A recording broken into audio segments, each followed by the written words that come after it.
ইসলামী bank থেকে সম্প্রতি চাকরিচ্যুতরা ঢাকা চট্টগ্রাম মহাসড়ক অবরোধ করে বিক্ষোভ করেছে।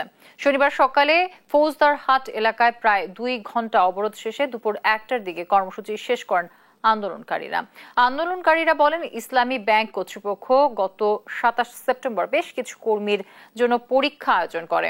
বিষয়টি নিয়ে আদালতে রিট হলে হাইকোর্ট পরীক্ষা স্থগিত করে নিয়মিত প্রমোশন পরীক্ষা নেয়ার নির্দেশ দেয়।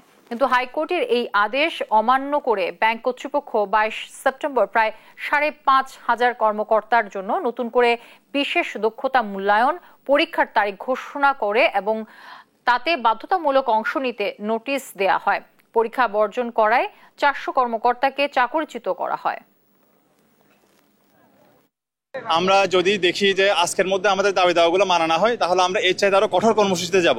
আমাদের দাবি যদি মেনে না হয়, তাহলে সাধারণ জনগণ সহ 20 চট্টালা ঘেরাও করার পরে আমরা দিলকুশা ঘেরাও করব।